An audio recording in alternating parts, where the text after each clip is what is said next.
अल्हम्दुलिल्लाह, new day I am with a new vlog with तवक्कल तो अल्लाह। बच्चों को स्कूल को भेजने के बाद मैंने अपने लिए रोटी बना ली थी। आज मैंने कोई एक्सरसाइज नहीं की, बिना एक्सरसाइज किए ही मैंने नाश्ता कर लिया था बिकॉज़ मुझे थोड़ी थकान हो रही थी, इसलिए मैंने सोचा कि नाश्ता कर लेना इज़ गुड आइडिया।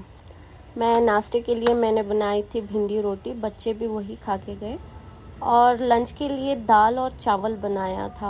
बच्चों ने बोला ग्रेवी चाहिए, चिकन ग्रेवी, तो लेटर ऑन बना लेंगे। तो नाश्ता मैं कर रही थी तो इतने में पार्सल आ गया था। ये स्टैंड मुझे बहुत पसंद था, मैं बहुत दिनों से देख रही थी अपने किचन के लिए, इसलिए मैंने ऑर्डर कर दिया था। तो आई एम हैप्पी कि ये स्टैंड बहुत अच्छा है एंड वर्थ द प्राइस है, इट्स गुड। इसकी क्वालिटी भी अच्छी है और कोई डैमेज भी नहीं है। तो जब ये स्टैंड आ गया तो मुझे लगा कि किचन भी थोड़ी बहुत क्लीन कर लेनी चाहिए, डीप क्लीनिंग। तो जब ये स्टैंड आया तो मुझे इसे रखने से पहले सोचा कि मैंने सारे ड्रॉयर्स और किचन जो स्लैब है सब वापस से डीप क्लीन कर लूँ। तो सारे शीट्स निकाल के ड्रॉयर्स के वापस से क्लीन करके थोड़ा बहुत, बिकॉज़ मैं एवरी 15 डेज़ एक क्लीन करती रहती हूँ, लेकिन अभी स्टैंड आ गया तो मुझे ऐसे ही रखने को दिल नहीं मान रहा था, इसलिए मैंने वापस से डीप क्लीन कर लिया। तो एक एक क्लीन करके रख रही थी तो सोचा कि फ्रिज भी क्लीन कर लूँ। तो मेरे पास टाइम भी बहुत था बिकॉज़ मैंने लंच आज ब्रेकफास्ट के साथ ही बना दिया था। तो ये सारे ड्रॉयर्स क्लीन करने के बाद, रीअरेंज करने के बाद, मैंने अपने फ्रिज की भी थोड़ी क्लीनिंग कर ली।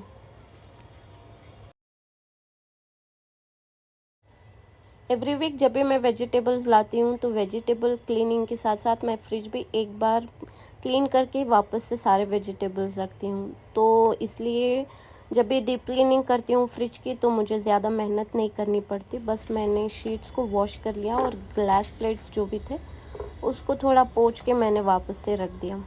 तो बच्चों की फरमाइश के हिसाब से मैंने आज चिकन ग्रेवी बना ली थी बिकॉज़ बच्चों को आज खाना था शाम में पराठा, तो इसलिए मैंने ये बटर चिकन की ग्रेवी बना ली। But it's my style gravy. आप इसकी लिंक चाहते हो तो मेरे चैनल पे मिल जाएगी। इस बटर चिकन की कंप्लीट रेसिपी आपको मेरे चैनल पे मिल जाएगी।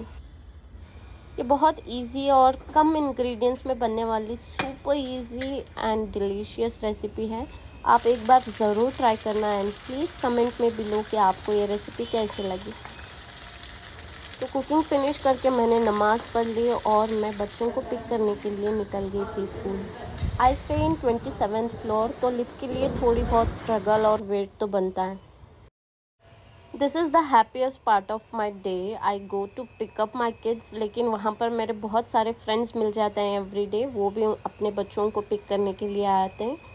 तो वहाँ पर जाके मैं अपनी सारी टेंशन और थकान सब भूल जाती हूँ। We all friends stand there for at least half an hour and then we leave. School से घर आई, बच्चों को लंच दिया, मैंने भी लंच किया। Then the favourite part of my day, chai. I sit here and enjoy my tea every evening. आज बहुत दूर दूर कहीं पे बारिश पड़ रही थी, लेकिन मेरे घर के पास तो बिल्कुल भी बारिश नहीं थी। अल्हम्दुलिल्लाह फॉर एवरीथिंग। अल्लाह ने जो कुछ भी दिया है वो बहुत है हमारे लिए। Always be grateful to Allah सुब्हानहू व तआला बिकॉज़ हमारे पास जो नियामतें हैं it will be a dream for others.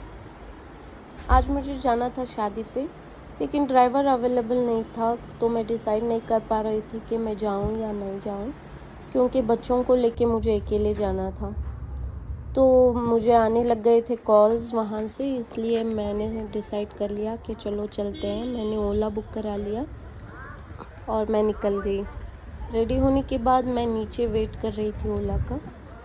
Then finally I reached the destination.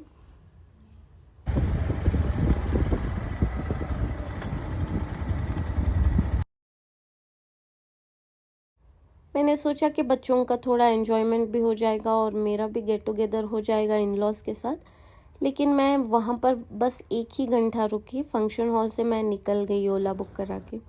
जब मैं घर पे वापस आई तो 10:30 बज गए थे। थोड़ा डर भी लग रहा था, लेकिन एक सुकून था कि मैं घर पे पहुँच गई सही सलामत अल्हम्दुलिल्लाह। तो that's all for today guys. Hope you like my videos. Thank you for watching. Do subscribe my channel for more. Thank you, bye, Allah हाफिज़।